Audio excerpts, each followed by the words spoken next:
Hello students, welcome to the same classes. Students, आज का हमारा जीके का टॉपिक है कि भारत में बजट निर्माण की प्रक्रिया, कि भारत में जो सालाना आय और व्यय का ब्यौरा जिसे कि बजट कहा जाता है कैसे बनाया जाता है, उसकी प्रोसेस क्या है, उसके बारे में हम डिस्कशन करेंगे। तो सबसे पहले हम इसके बारे में ये पढ़ेंगे कि भारत में बजट निर्माण की प्रक्रिया का आरंभ किसने किया।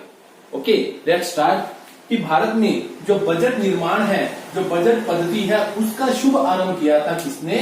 उस समय के भारत के वायसराय लॉर्ड कैनिंग ने किया था, जो कि भारत के 1856 से लेकर 1862 तक वायसराय रहे थे। उन्होंने क्या किया था? अपने कार्य संचालन के लिए एक कार्यकारिणी का निर्माण किया था और उस कार्यकारिणी में एक सदस्य को नियुक्त किया गया था और उनका नाम क्या था? James Wilson. वो क्या थे कि लॉर्ड कैनिंग के जो कार्यकारिणी थी उसके वो वित्त मंत्री थे। उन्होंने भारत के लिए भारत में पहली बार बजट पेश किया था। कब किया था? 18 फरवरी 1860 को उन्होंने भारत में बजट पेश किया था। स्वतंत्रता प्राप्त होने तक भारत में यही प्रक्रिया चलती रही कि वायसराय की कार्यकारिणी का कोई भी वित्त मंत्री या वित्त सदस्य भारत में बजट पेश करता था। लेकिन जब भारत स्वतंत्र हुआ तो उसके बाद क्या किया जाने लगा? भारत के वित्त मंत्री के द्वारा बजट पेश किया जाने लगा। भारत में जो बजट पेश किया जाता है दो स्तरों पर पेश किया जाता है। एक केंद्रीय स्तर पर जो कि पूरे देश के लिए बजट होता है, और एक होता है राज्य स्तर पर बजट, जिसे कि क्या चीजें विभिन्न राज्यों के द्वारा पेश किया जाता है अलग अलग। ओके, तो क्या था? बजट भी आगे क्या चीज? दो प्रकार के, मतलब कौन सा होता है? एक तो सामान्य बजट और एक कौन सा? Rail budget. सामान्य बजट तो क्या होता है कि वो सारे देश के लिए एक समान उसको बनाया जाता है, और रेल बजट रेल विभाग का अलग से बजट बनाया जाता है। लेकिन 2017 के बाद से मोदी सरकार ने क्या किया था कि सामान्य बजट और रेल बजट को दोनों को समायोजित कर दिया, और अब इन दोनों बजटों को मिलाकर एक ही बजट पेश किया जाता है, जो कि कौन पेश करता है? भारत का वित्त मंत्री। वेल स्टूडेंट्स, अब हम करने जा रहे हैं कि बजट निर्माण के चरण, कि बजट के निर्माण होने से लेकर इसके क्रियान्वयन तक, मतलब इसके लागू होने तक इसके कई चरणों से गुजरना पड़ता है।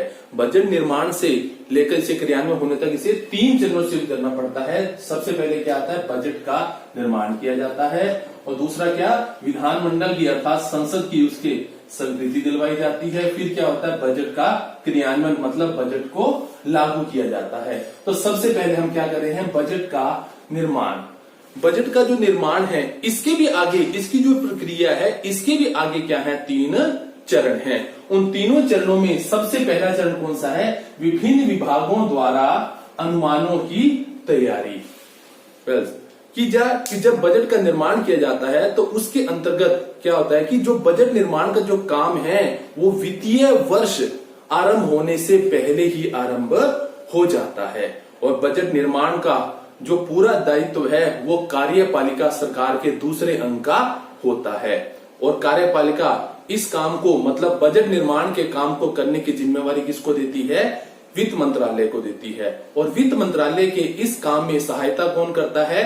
पहले तो कौन करता था? योजना आयोग, जो कि अब योजना आयोग संस्था को खत्म करके नीति आयोग बना दिया गया है, और इसके साथ कंट्रोलर एंड ऑडिटर जनरल, महालेखा परीक्षक और अन्य वित्तीय संस्थाएं बजट निर्माण के कार्य में वित्त मंत्रालय की सहायता करती हैं। और वित्त मंत्रालय क्या करता है इसके लिए कि वित्तीय वर्ष आरंभ होने से पहले ही विभिन्न विभागों को एक प्रपत्र भेजता है, एक फॉर्म भेजता है, और विभिन्न विभाग अपनी आवश्यकताओं के अनुसार उसमें अपने अनुमानों को, अपने एस्टिमेट्स को भरकर भेजती है। और वो प्रपत्र किस प्रकार का होता है? जैसे देखिए, मैंने एग्जांपल दिया है कि पहले क्या होता है कि गत वर्ष, मतलब पिछले वर्ष की वास्तविक आय और व्यय कितनी है, वर्तमान वर्ष के स्वीकृत अनुमान कितने हैं, और वर्तमान वर्ष के संशोधित अनुमान, मतलब इसके अंदर क्या बदलाव के बाद अनुमान क्या हो सकते हैं, और आगामी वर्ष के बजट के क्या अनुमान होंगे, और उसमें किसी प्रकार की वृद्धि या कोई कमी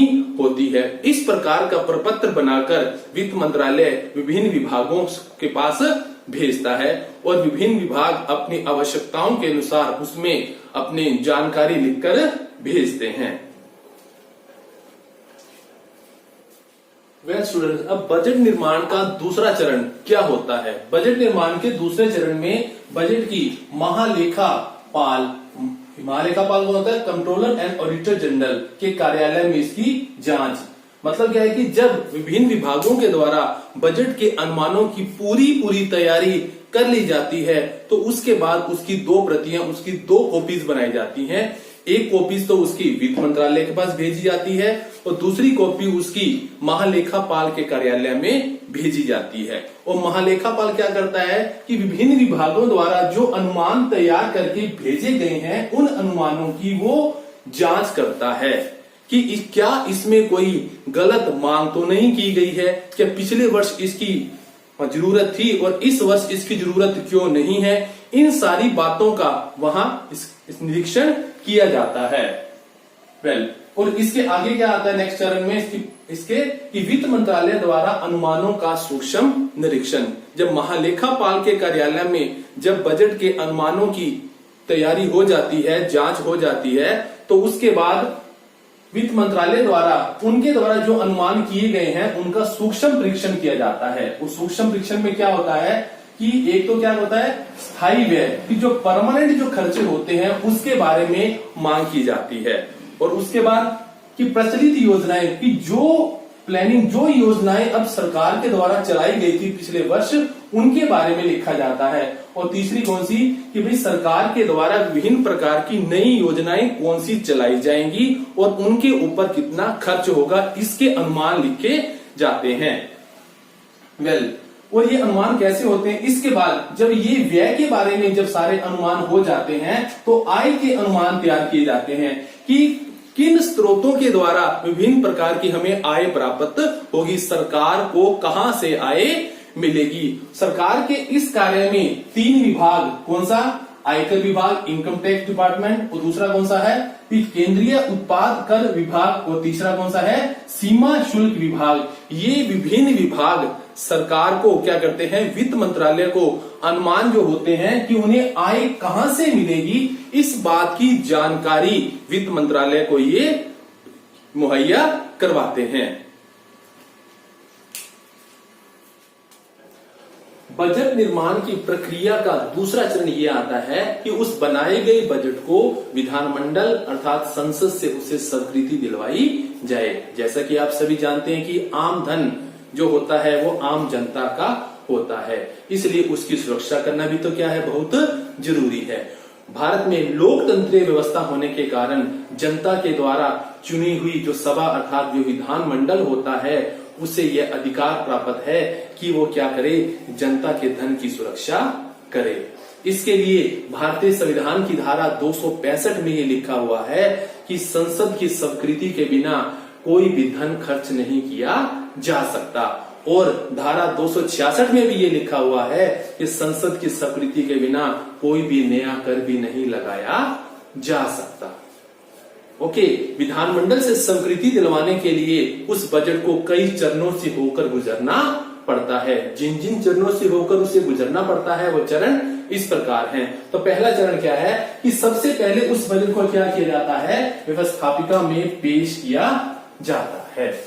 ओके, उस बजट को व्यवस्थापिका में पेश किया जाता है और उस बजट के साथ कई प्रकार के कागजात अर्थात डॉक्यूमेंट्स मतलब प्रपत्र भी लगाए जाते हैं, जैसे कि वित्त मंत्री का भाषण, आर्थिक सर्वेक्षण, करों का प्रबंध इत्यादि। इन सारे कागजातों को लगाया जाता है और इसके द्वारा सरकार की नीतियों और आर्थिक कार्यक्रमों को भी पेश किया जाता है। तो बजट निर्माण की प्रक्रिया का दूसरा चरण क्या है? सामान्य वाद विवाद। व्यवस्थापिका में अर्थात संसद में पेश होने के बाद उस बजट पर सामान्य वाद विवाद किया जाता है और उस सामान्य वाद विवाद के लिए जो लोकसभा का स्पीकर होता है वो क्या करता है?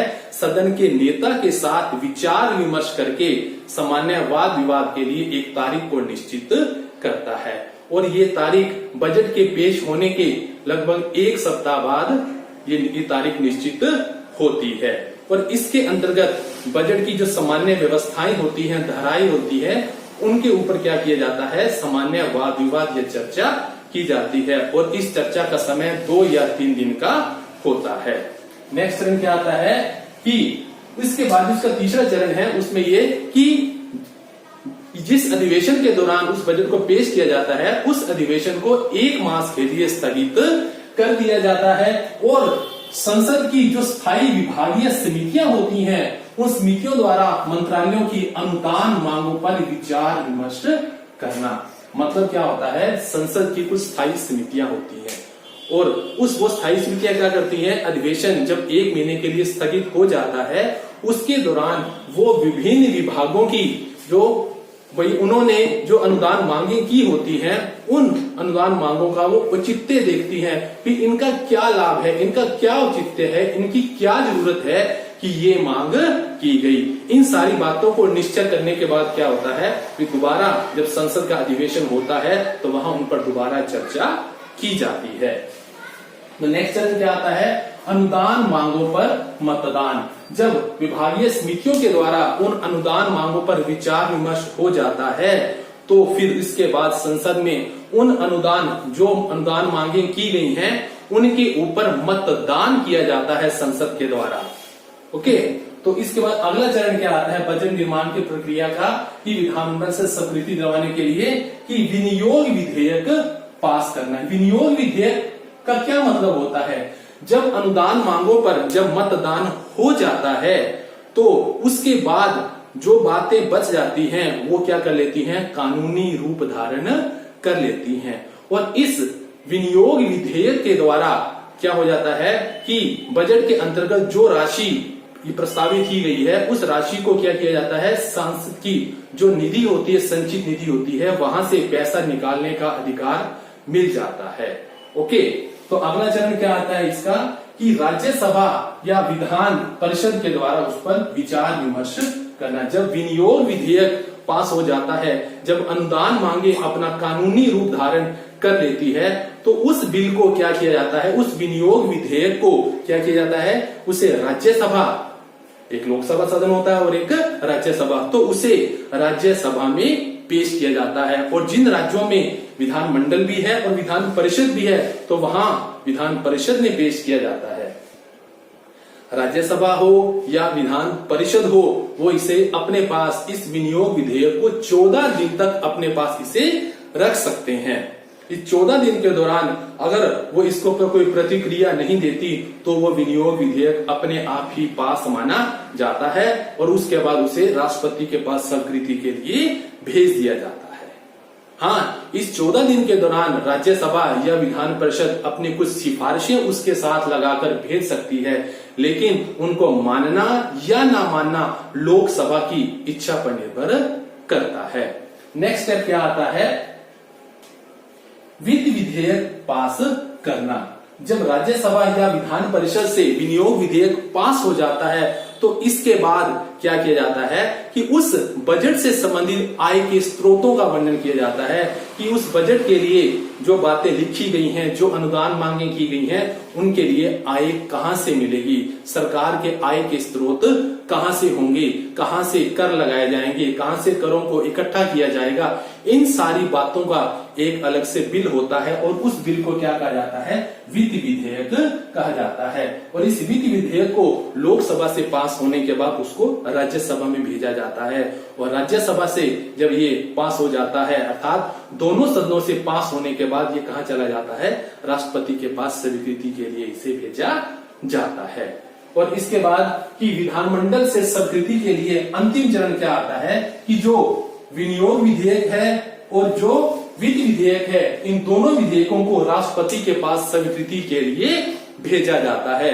ये एकमात्र क्या होती है, औपचारिकता होती है और राष्ट्रपति को उन दोनों विधेयकों के ऊपर अपने हस्ताक्षर करने ही होते हैं। इस प्रकार ये सारी प्रक्रियाएं क्या होती हैं, विधानमंडल से स्वीकृति दिलवाने के लिए, बजट के लिए बड़ी आवश्यक होती हैं।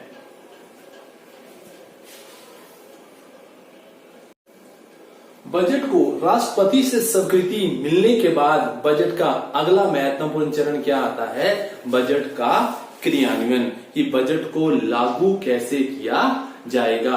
और बजट को लागू करने के अंदर 5 बातों का ध्यान में रखा जाता है। वो 5 बातें कौन कौन सी हैं? पहली बात ये कि कर निर्णय एवं एकत्रीकरण।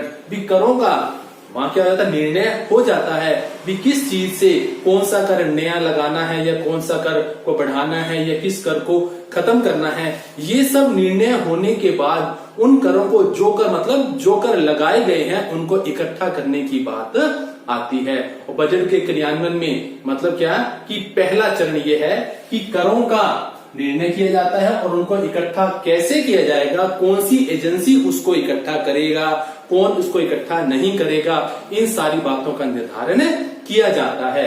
और इसका दूसरा चरण क्या है, दूसरा पार्ट क्या है? कोष संरक्षण मतलब कस्टडी ऑफ फंड्स। मतलब क्या कि प्राचीन काल में तो क्या होता था कि जब करों को इकट्ठा किया जाता था और उन इकट्ठे किए गए करों को राजकोष में जमा करवा दिया जाता था। लेकिन वर्तमान आधुनिक युग में जो राजस्व इकट्ठा किया जाता है, जो फंड्स इकट्ठे किए जाते हैं, उसके लिए आधुनिक व्यवस्थाएं की गई हैं, जैसे कि reserve bank of India, state bank इत्यादि वित्तीय संस्थाएं हैं। वहां पर करों को क्या किया जाता है? कस्टडी में रखा जाता है। नेक्स्ट क्या आता है? निधियों का वितरण मतलब डिस्ट्रीब्यूशन ऑफ फंड्स की। ये भी बड़ा एक महत्वपूर्ण प्रश्न है कि जो कोष इकट्ठा किया गया है उनको क्या करना? बांटना। मतलब ये कि बजट के दौरान विभिन्न विभागों के लिए जिन अनुदान मांगों को स्वीकार किया गया था उनके लिए धन का कैसे वितरण किया जाएगा बजट की धाराओं के अनुसार, इस बात का भी पूरा ध्यान रखा जाता है बजट के क्रियान्वयन में। और इसका अगला चरण क्या है? वित्तीय कोष का लेखांकन, अकाउंटिंग ऑफ फंड्स। ये बहुत ही आवश्यक चरण है बजट के क्रियान्वयन का कि जो निधियों को विभिन्न विभागों को अनुदानों के अनुसार दिया गया है, क्या वो विभाग उस बजट के अंदर जो अनुदान मांगी की गई थी, क्या उनका वो पालन, उनकी धाराओं का पालन क्या वो सही ढंग से कर रहे हैं या नहीं? क्या जो धन उनको दिया जा रहा है, क्या उस धन को वो सही जगह पर लगा रहे हैं या नहीं? इस बात का भी ध्यान रखना बहुत जरूरी होता है। और ये कहाँ होता है? वित्तीय कोष के लेखांकन का। और इसका आखिरी चरण क्या आता है बजट के क्रियान्वयन का? लेखा परीक्षण मतलब ऑडिट। मतलब ऑडिट भी बहुत जरूरी है भी कौन सी योजना पर कितना पैसा खर्च किया गया, क्या उसने पैसे को खर्च करने की जरूरत थी, क्या उसका कोई गलत इस्तेमाल तो नहीं हुआ, किस योजना पर कितना पैसा खर्च किया गया। इन सारी बातों का निर्धारण ऑडिट में मतलब लेखांकन में किया जाता है। वेल स्टूडेंट्स, आज का हमारा बजट का जो इसका निर्माण की प्रक्रिया थी उसके तीनों के चरण है वो खत्म होते हैं। मिलते हैं नेक्स्ट लेक्चर में किसी नए टॉपिक के साथ। तब तक आप खुश रहें, स्वस्थ रहें और अपने आसपास सफाई बनाए रखें। जय हिंद।